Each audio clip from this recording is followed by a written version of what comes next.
അപ്രതീക്ഷിത സംഭവവികാസങ്ങളെ തുടർന്ന് ഉരുത്തിരിയാവുന്ന അനിശ്ചിതത്വം എന്നത് ഓഹരി വിപണിയെ സംബന്ധിച്ച് ഒട്ടും തന്നെ പഥ്യമല്ലാത്ത സ്ഥിതിവിശേഷമാണ്.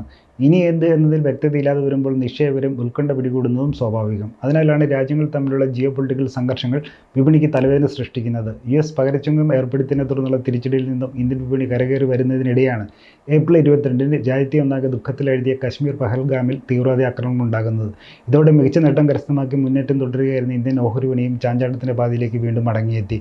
ഇന്ത്യ നേരിട്ട ഭീകരാക്രമണത്തിന് കനത്ത മറുപടി നൽകുമെന്ന് കേന്ദ്ര സർക്കാർ വ്യക്തമാക്കിയതോടെ നിക്ഷേപകർ ജാഗ്രത പാലിക്കുന്നതിന്റെ ഭാഗമായി അടുത്തിടെയുള്ള മുന്നേറ്റത്തിൽ കരസ്ഥമാക്കിയ നേട്ടത്തിൽ നിന്നും ലാഭമെടുപ്പിനും തിരിഞ്ഞു. ഇതിനെ തുടർന്ന് അവസാന 2 വ്യാപാര ദിനങ്ങളിലും അടിസ്ഥാന ഓഹരി സൂചികൾ നഷ്ടം കുറിച്ചു. വെള്ളിയാഴ്ചത്തെ വ്യാപാരത്തിൽ വിപണിയിൽ നേരിട്ട തിരിച്ചടിയായിരുന്നു കാഠിന്യമേറിയത്. അനുകൂലമായ ആഗോള ഘടകങ്ങളുടെ പിൻബലത്തിൽ കടന്നുപോയ വ്യാപാരാഴ്ച കാലയളവിൽ പ്രധാന ഓഹരി സൂചികളായ നിഫ്റ്റിയും സെൻസെക്സും വർധന രേഖപ്പെടുത്തിയെങ്കിലും അയൽരാജ്യങ്ങൾ തമ്മിലുള്ള സംഘർഷം മൂർച്ഛിക്കുന്നതിനെ തുടർന്നുള്ള അനിശ്ചിതത്വം ഇന്ത്യൻ വിപണിയിൽ പുതിയ വെല്ലുവിളി സൃഷ്ടിക്കുന്നു. ഈ ഒരു പശ്ചാത്തലത്തിൽ മുൻകാല ഇന്ത്യൻ പാക് സംഘർഷങ്ങളുടെ വേളയിൽ ആഭ്യന്തര ഓഹരിയുടെ പ്രകടനം എങ്ങനെയായിരുന്നുവെന്നും നിലവിലെ സാഹചര്യം വഷളായാൽ ഇന്ത്യൻ വിപണിയുടെ ഭാവി സാധ്യതകളെക്കുറിച്ച് പ്രമുഖ മാർക്കറ്റ് അനലിസ്റ്റുകൾ പങ്കുവച്ച അഭിപ്രായങ്ങളും നോക്കാം. മുൻകാല ചരിത്രം അങ്ങനെ. കഴിഞ്ഞ 25 വർഷത്തിനിടയിൽ ഇന്ത്യയും പാകിസ്ഥാനും തമ്മിൽ രാഷ്ട്രീയമായോ സൈനികമായോ ഏറ്റുമുട്ടിയ പ്രധാന സന്ദർഭങ്ങളിൽ പൊതുവെ ആഭ്യന്തര ഓഹരി വിപണി താരതമ്യേന സ്ഥിരതയോടെ നിൽക്കുന്നതിനാണ് സാക്ഷ്യം വഹിച്ചിട്ടുള്ളത്. 1999 കാർഗിൽ യുദ്ധം, 2001 പാർലമെന്റ് ആക്രമണം, 2008 മുംബൈ ഭീകരാക്രമണം, 2016 ഉറി ആക്രമണം, 2019 പുൽവാമ ആക്രമണം തുടങ്ങിയ സന്ദർഭങ്ങളിൽ ഒന്നിലൊഴികെ സമ്മർദ്ദങ്ങൾ അതിജീവിച്ച് പിടിച്ചു നിൽക്കാൻ ഇന്ത്യൻ ഓഹരി വിപണിക്ക് സാധിച്ചിട്ടുണ്ട്. മേൽ സൂചിപ്പിച്ച സംഘർഷ സാഹചര്യങ്ങളിൽ 2001 പാർലമെന്റ് ആക്രമണം മാറ്റി നിർത്തിയാൽ ഇന്ത്യൻ വിപണി ആദ്യഘട്ടത്തിൽ തന്നെ 2% താഴെയുള്ള തിരിച്ചടി മാത്രം പൊതുവെ നേരിട്ടിട്ടുള്ളത്. പിന്നീട് സ്ഥിതി ആർജിക്കുന്ന വിപണി അതിവേഗം കരകയറുകയും തുടർന്ന് മുന്നേറ്റം കരസ്ഥമാക്കിയതിന്റെ ചരിത്രവും രേഖപ്പെടുത്തിയിട്ടുണ്ട്. കാർഗിൽ യുദ്ധത്തിന്റെ തുടക്കത്തിൽ വിപണി തിരിച്ചടി നേരിട്ടെങ്കിലും 3 മാസത്തോളം നീണ്ടുന്ന സംഘർഷം അവസാനിക്കുമ്പോഴേക്കും സെൻസെക്സ് നിഫ്റ്റിയും 33% നേട്ടം കരസ്ഥമാക്കിയിട്ടുണ്ട്.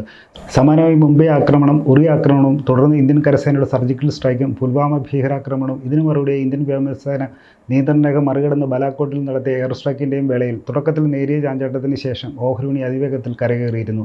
എന്നാൽ 2001 പാർലമെന്റ് ഭീകരാക്രമണ വേളയിൽ പ്രധാന ഓഹരി സൂചികളിൽ 14% നഷ്ടം നേരിട്ടു. അതേസമയത്ത് അമേരിക്കൻ ഓഹരി സൂചികളിൽ 30% വരെയുള്ള കനത്ത ഇടിവ് നേരിടുന്ന സന്ദർഭം കൂടിയായതിനാൽ പ്രതികൂല ആഗോള ഘടകങ്ങളുടെ സ്വാധീനവും 2001 ഇന്ത്യൻ വിപണിയിൽ നേരിട്ട തിരിച്ചടിയിൽ പ്രതിഫലിച്ചിട്ടുണ്ടാകാമെന്ന് വിപണി വിദഗ്ധർ ചൂണ്ടിക്കാട്ടുന്നു. ഇനി എന്ത്?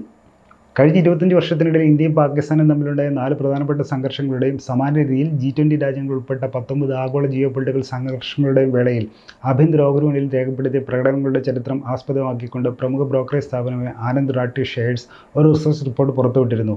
നിലവിലുള്ള ഇന്ത്യ പാക് സംഘർഷം വഷളാകുന്ന സന്ദർഭം ഉടലെടുത്താൽ പോലും നിഫ്റ്റിയും സെൻസെക്സും 10% മുകളിലുള്ള തിരിച്ചടി നേരിടാനുള്ള സാധ്യത കുറവാണെന്ന് ആനന്ദ് റാട്ടി ഷെയർസിന്റെ റിസർച്ച് റിപ്പോർട്ട് ചൂണ്ടിക്കാട്ടുന്നു. അതേസമയം വിദേശി നിക്ഷേപകർ നിലവിലെ സാഹചര്യത്തിൽ കാത്തിരുന്ന് കാണാമെന്ന അവധാനതയോടെയുള്ള നിലപാടാകും സ്വീകരിക്കാൻ സാധ്യതയെന്ന് ജിയോജിത് ഇൻവെസ്റ്റ്മെന്റ്സിലെ വിനോദ് നായർ അഭിപ്രായപ്പെട്ടു. വരുന്ന ദിവസങ്ങളിൽ ഇന്ത്യൻ വിപണിയിൽ ചാഞ്ചാട്ടം നേരിടാമെങ്കിലും അടിസ്ഥാനപരമായി മികച്ച ഓഹരികളെയും ദീർഘകാലയളവ് കണക്കാക്കിയുള്ള നിക്ഷേപത്തിനുള്ള അവസരമായി ഇതിനെ മാറ്റിയെടുക്കാമെന്നും അനലിസ്റ്റ് വിനോദ് നായർ കൂട്ടിച്ചേർത്തു. സംഘർഷം മൂർച്ഛിക്കുന്ന വേളയിൽ banking, real estate, capital goods തുടങ്ങിയ സെക്ടറുകളിൽ സമ്മർദ്ദം ഉയരാമെന്നും മറുവശത്ത് FMCG, IT, ഫാർമ തുടങ്ങിയ ഓരോ വിഭാഗങ്ങളിൽ അനുകൂല സാഹചര്യം ഉരുത്തിരിയാമെന്നും ആനന്ദ് റാട്ടി ഷെയർസിന്റെ റിസർച്ച് റിപ്പോർട്ടിൽ സൂചിപ്പിച്ചു. ഡിസ്ക്ലൈമർ: മേൽ സൂചിപ്പിച്ച വിവരം ബ്രോക്കറേജ് സ്ഥാപനങ്ങൾ സ്വന്തം നിലയിൽ പങ്കുവച്ചതാണ്. ഇതിൽ ടൈംസ് ഇന്റർനെറ്റിന് ഉത്തരവാദിത്തമില്ല. ഓഹരി നിക്ഷേപം വിപണിയുടെ ലാഭനഷ്ട സാധ്യതകൾക്ക് വിധേയമാണ്. വിപണിയിൽ നിക്ഷേപിക്കുന്നതിന് മുമ്പ് സെബി അംഗീകൃത സാമ്പത്തിക വിദഗ്ധരുടെ മാർഗ്ഗനിർദ്ദേശം തേടുകയോ സ്വന്തം നിലയിൽ വിശദമായ പഠനം നടത്തി നിങ്ങൾക്ക് ചെയ്യാവുന്നതാണ്. കൂടുതൽ വാർത്തകൾക്കും വിശേഷങ്ങൾക്കും ET മലയാളം ഫോളോ ചെയ്യുക, സബ്സ്ക്രൈബ് ചെയ്യുക. മറ്റൊരു വിഷയമായി വീണ്ടും കാണാം.